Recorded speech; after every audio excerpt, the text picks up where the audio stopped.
Hello சொந்தங்களே, அஸ்ஸலாமு அலைக்கும். எல்லாம் எப்படி இருக்கீங்க? நம்ம ஃபேன்சி கிச்சனில் வெண்டைக்காய் போட்டு மோர் குழம்பு எப்படி செய்யணும்னு பார்ப்போம்.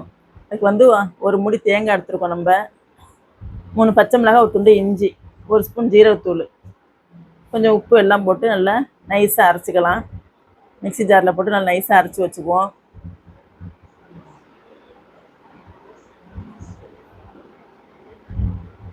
அடுப்பில் ஒரு கடாயை வச்சுக்குவோம். கொஞ்சம் எண்ணெய் ஊற்றிக்கலாம். 2 ஸ்பூன் எண்ணெய் ஊற்றி வெண்டைக்காய் வதக்கிக்குவோம். நம்ம வந்து 2 கப்பு தயிர் எடுத்துருக்கோம், புளிக்காத தயிர். அதனால் ஒரு விஸ்கு வச்சு நல்லா அடித்து வச்சுக்குவோம். வெண்டைக்காய் வேகிற நேரத்துக்கு நல்லா அடித்து வச்சுக்குங்க. வெண்டைக்காய் வதங்கிருச்சு, இதை நம்ம எடுத்துடலாம். அதே கடாயில் 2 ஸ்பூன் எண்ணெய் ஊற்றி 1 ஸ்பூன் கடுகு உளுந்தை போட்டு வெடிக்க வச்சுக்குவோம். 2 வரமிளகாய் போட்டுக்கலாம். கொஞ்சம் மஞ்சத்தூள் போட்டுக்குவோம். நம்ம அரைச்சி வச்ச பேஸ்ட் எடுத்து அதில் போட்டுக்கலாம். தேங்காய் எடுத்து போட்டுக்கலாம். நல்லா கிண்டி விட்டதுக்கப்புறம்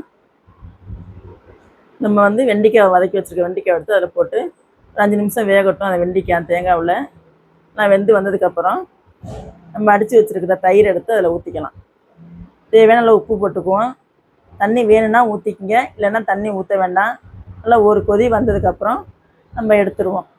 சூப்பரான சுவையான வெண்டைக்காய் மோர் குழம்பு ரெடி ஆகிடுச்சு. நீங்களும் உங்கள் வீட்டில் இதே போல் செஞ்சு சாப்பிடுங்க. அஸ்ஸலாமு அலைக்கும்.